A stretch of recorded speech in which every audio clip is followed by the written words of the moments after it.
Makalimizin devamını anlayışıdan deb şundak hayranlıkla ve acaplanışla, tacibla tüygendikken bütün dünyada her qaysı devlet başlıkları telegramma avatib Prezident Trump'ın prezident bolup saylanışını tebrikledi. Bildirip tebrikledi. Jungo Amerika münasebeti qaysı tarafga mangadi? Bazı matbuatla Beijing Trump'ın prezident bolup saylanganligini tebriklep avatgan telegramda yekemet yoşurun deb paraz qilishdi. Universal matbuatlar 11 ayının 10 günü xabar qilib mundaq ko'rsatdi. Trump prezident bo'lib saylangandan keyin Jungo, Rossiya, İsrailiya, Yaponiya qatorliq davlat boshliqlari tabriklab telegramma avatdi. Jungo'ning rais Xi Jinping 9 gün Trump'ning prezident bo'lib saylanganligini tabriklab telegramma yo'llab, Jungo Amerika münasebetiga yuqori darajada ahamiyat beramiz dedi. To'qinishmaslik, qarshilashmaslik, o'zaro hurmat qilish, hamkorlashib, o'rtaq manfaat qozonish prinsipi bo'yicha o'zaro ixtiloflarni qurilish xarakterli tizginlab, Amerika Jungo münasebetining yangi bir nuqtada zo'r taraqqiyotlarga erishishni ilgari surayli degan mazmunda telegramma yo'llab, Prezident Trump'ның prezident bo'lib saylanishini rais Xi Jinping tabrikladi. Jungo Amerika münasebetini qanday muqimlashtirish kerak degan narsa buningda tilga elindi va qayta ta'kidlandi. Hatto bu telegramga diqqat qilinglar va tandishim Shangangdagi ta'sis qilingan Somro televiziyasida qayta ko'rsatildi va anglatildi. Pul muomala gazeti, Angliyaning pul muomala gazeti mundaq ko'rsatdi. Jungo hukumatining prezident Trumpga tutgan muomalasini nihoyat tuvan muqomda inkas topdi. Buningda selishtirishga bo'ldig'ini shuki, bu qatim Amerikada o'tkazilgan saylovning natijasi Osiyo Tinch okeani rayonida bir necha 10 yil davomlashgan belgilangan siyosatni buzib o'tib, dunyo bo'yicha ikkinchi darajalik iqtisod davlati deyilayotgan Jungo'ga intayin cho'nqur ta'sir ko'rsatgan oqibat elib kelishi mumkin. Bu qatimki saylovda prezident Trump'ning davlat siyosiy keyin belgilaydigan siyosati Osiyoda 10 yil davomlashgan qaysi bir siyosatni buzib o'tibdi. Endilikda Jungo'da dunyoda ikkinchi iqtisod davlati deb atalayotgan Jungo'ga intayin cho'nqur ta'sir ko'rsatgan oqibatni elib kelishi mumkin. Gerçi Jungo'ning rais Xi Jinping telegramma avatib Trump'ning prezident bo'lishini tabriklagan bo'lsa-mu, agar prezident Trump'ning Jungo jangovar nutqlarini ijro qilish yo'lga soladigan bo'lsa, yo'lga qo'yiladigan bo'lsa, Jungo Amerika munosabatida negizlik o'zgarish yuz berdi. Prezident Trump tahdid silib Beijing tarafga savdo urushi va privat almashtirish urushi qo'zg'aydiganligidan bishorat berdi. Yana bir tarafdan prezident Trump Koreya va Yaponiyadagi harbiy mavjudlikni qisqartirganligini bildirib, birinchi orol mudofaasini ojizlashtirish orqali yoki birinchi balvoq mudofaasini ojizlashtirish orqali intayin quyuq geopolitikalik sog'a taqdim qildi Jungo'ga deydi.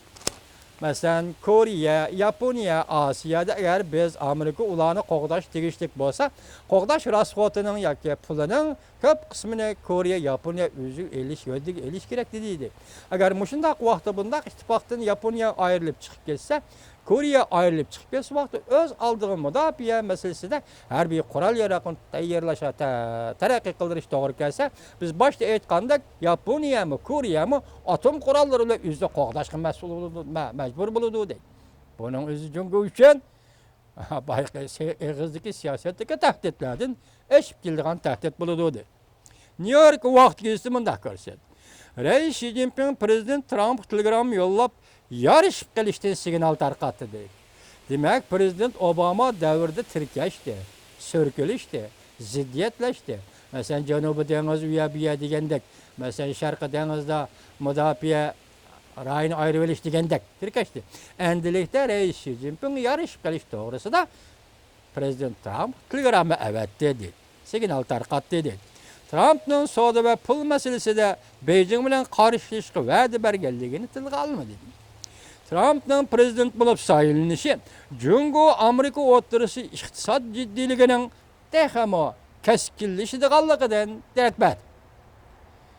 Cumhuriyetçiler Partisi'nin namzatı Trump'ның Amerika'da prezident bulup sayılınışı, Cungo ile Amerika'da hazır 101 vatga iktisadi ciddilikten tehamo keskinleşidiganligidan derak berdi.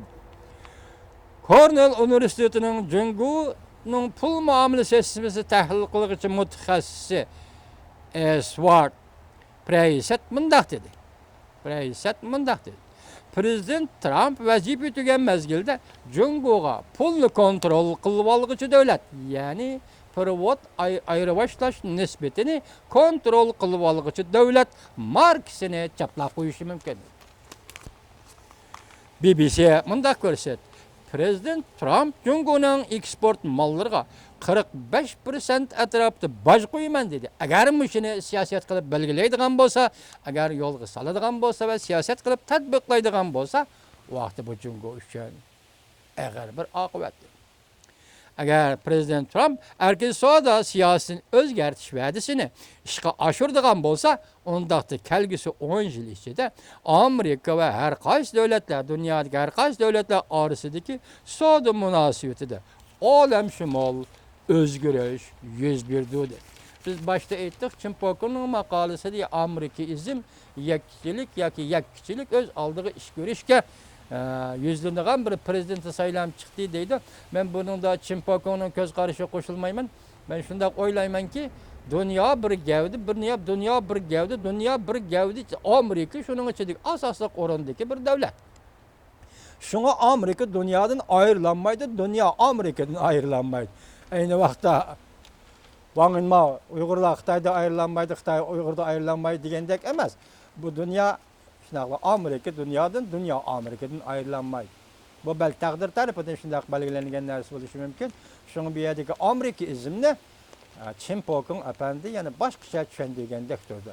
Endi yana bir ko'z qarash aytaylik, buning ichidagi siyosatlar noqliq qoldi, 4-5 masala o'tirib qo'ydik.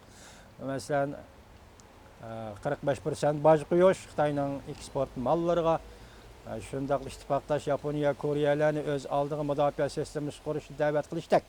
Masalan, ko'proq moliya chiqimini, pul chiqimini o'zlashini tashabbus qilishdak. Xitoyning o'zi shuning olib boradigan bo'lsa, bu rayonda ciddi halda atom yoki yadro qurollari bilan qurollanish o'tirg'i chiqadigan bo'lsa, shaqiqatan Çinpokun degandim, yani boshqalar degandim, eg'ir bo'ldi. Yani tünügüllerden bir xabarga qarasak, bir xabar keldi. Yaqinda shu 17 kuni, 11 ayının 17 kunida kunida belgilangan kunda Yaponiyaning vaziri Shinzo Abe nihoyatda tez Amerikaga New York shahriga kelib prezident Trump bilan ko'rishadigan bo'ldi. Undan keyin Peruning poytaxtiga elchiladigan Asiya, Atlantik Asiya Tinch okean davlatlari iqtisod yuqori darajada yig'inga qatnashgan bo'ldi. Hozir vazir, Yaponiyaning vaziri Shinzo Abening tuyuqsiz New Yorkda yangi prezident bo'lib saylangan Trump apandi bilan ko'rishi, ama bu bir siyosat sohasida muhim voqealarning birisi bo'lsa kerak.